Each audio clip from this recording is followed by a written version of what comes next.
Hey, it's me. Yeah, I've been looking into the data that you sent me and it doesn't look good. No, it's not great. Well, we should probably meet up to discuss it. Yeah, let's set up a meeting for sometime this week. Yeah, okay. Yeah, Thursday. Yeah, I'm open Thursday morning. Okay, just send me a calendar invite, okay? Yeah. Okay. See you then. Bye.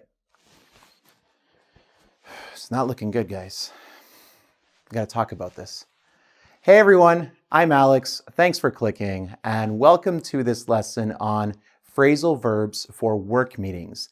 In this lesson, we will look at 12 phrasal verbs that are commonly used in the context of work meetings.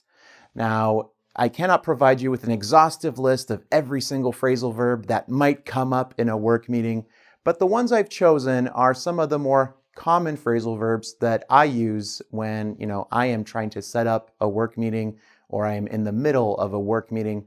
So if you work in an office environment or another type of work environment where you are meeting with a boss or something, I think these will be useful for you. So you may have heard in my phone conversation, I told my colleague that we need to set up a meeting to discuss, this problem that we're having.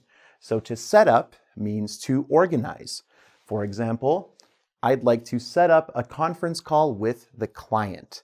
So I would like to organize. This means set the time, set the date, set the location for the meeting. So let's set up a meeting, send me an invitation, send me an email, let me know which days work for you. Set up, organize the meeting. Start off basically means start or begin.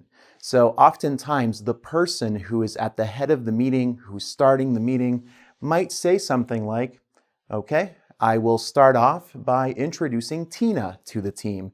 So you're in the middle of the meeting now, and your boss or the person who is, chairing the meeting might say, I'll start off, I'd like to start off, let's begin by talking about this.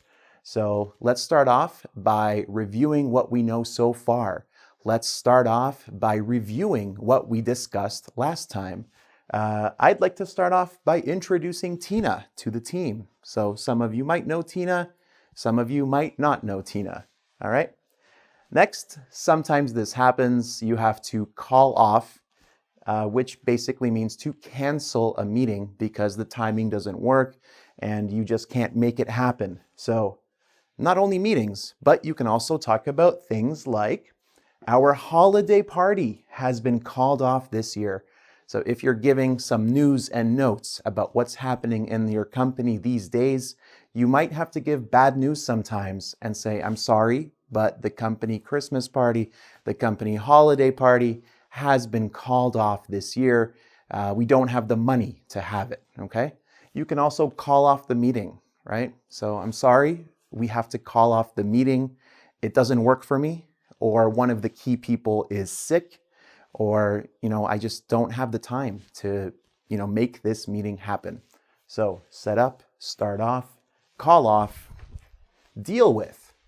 Now, when you are in the work meeting itself, you're often talking about things that you plan to do or things that are happening in the company now, and you have to talk about how you will handle or manage something. So the S/T, it's ST, that stands for something in the context of my board work. So to deal with something means that you are managing or handling something or experiencing it.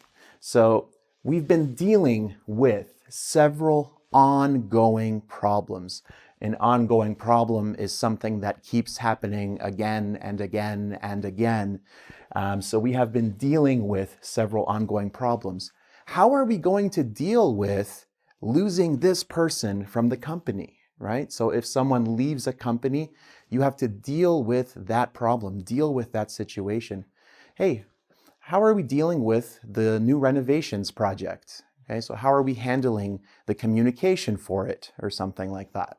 Okay, so to handle, to manage, to deal with. Imagine you have the problem in your hand. and you're kind of manipulating it and dealing with it, okay? All right. Oh, I'm sorry, I rubbed a little bit off there, but I think you can, read the word think there. So bring up, to bring up something is to introduce it into the conversation.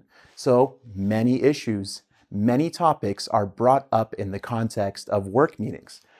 So I think you've brought up a good point. I think you have introduced this topic into the conversation.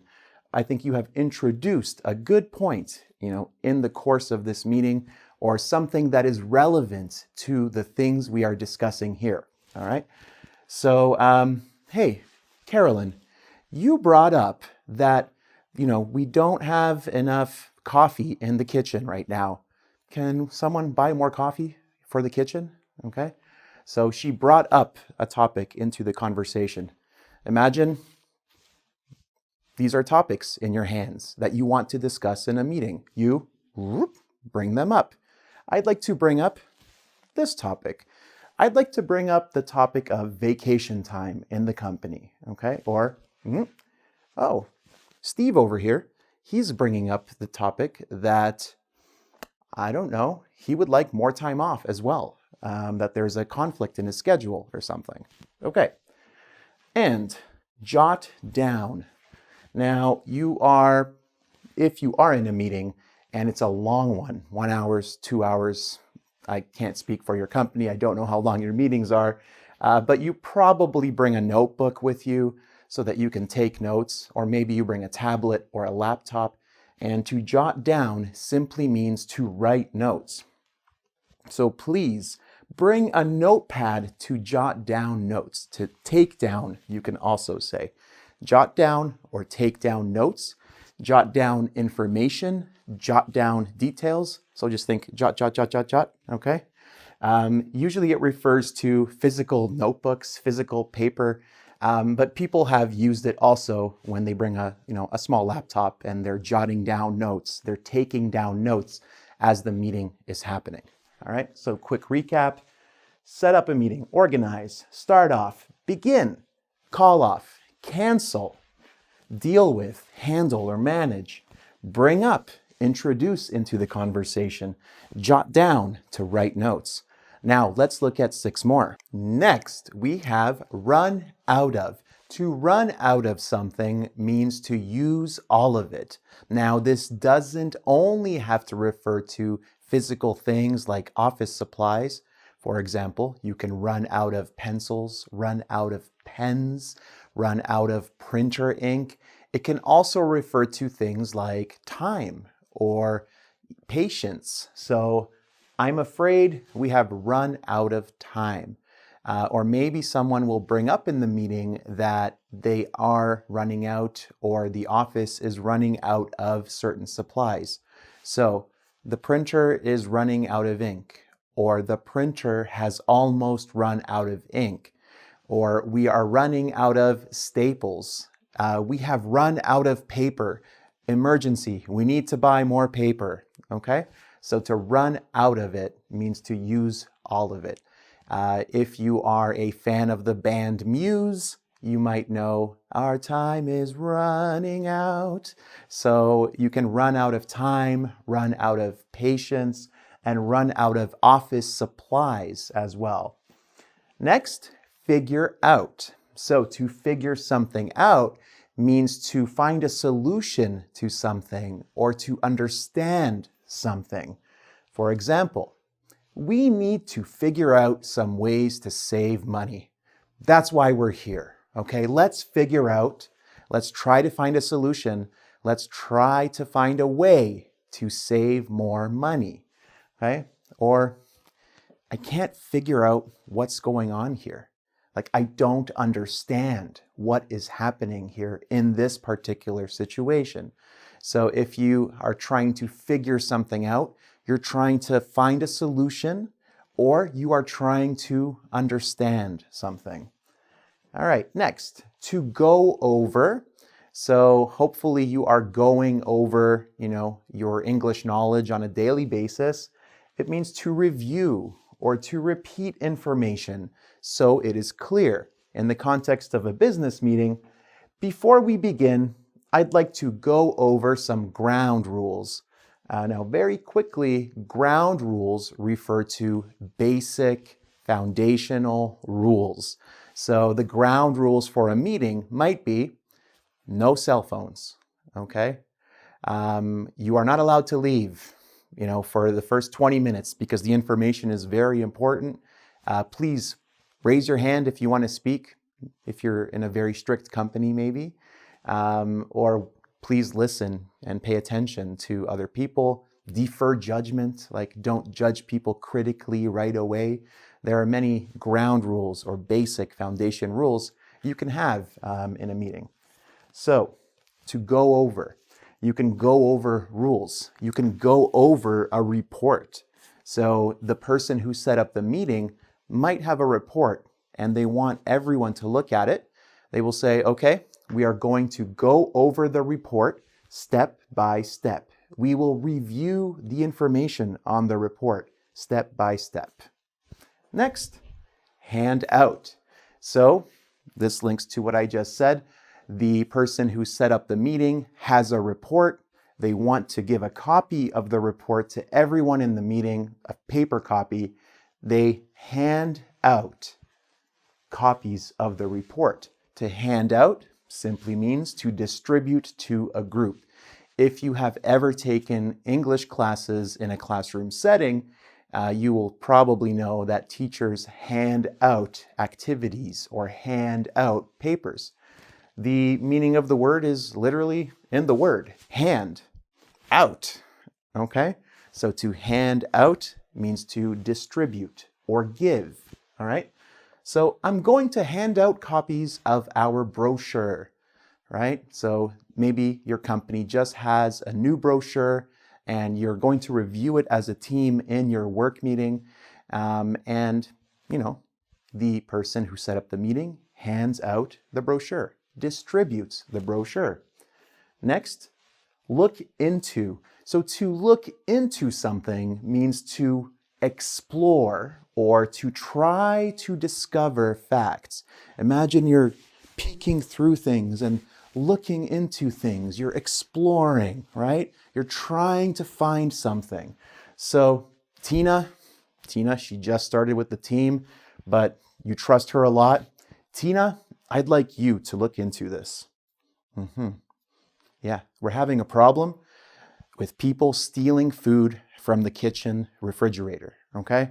So people just keep taking food. I bring my lunch every day, but once a month, my lunch disappears from the refrigerator. I'd like you to look into this. What's happening? Okay, can you call our maybe video camera, video security company and find out what's going on? Okay, find out the information that we need. All right, so look into, explore, try to find the information, try to discover facts, what's happening. Finally, wrap up. To wrap up is to finish. So let's try to wrap up in 5 more minutes max. Max just means maximum. So if you are wrapping up, you are near the end of the meeting and you are just trying to, finish it basically.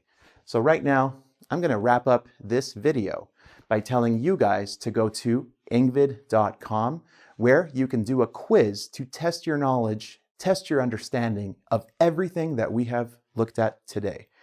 As I said at the start of the video, you cannot predict what will happen in a meeting.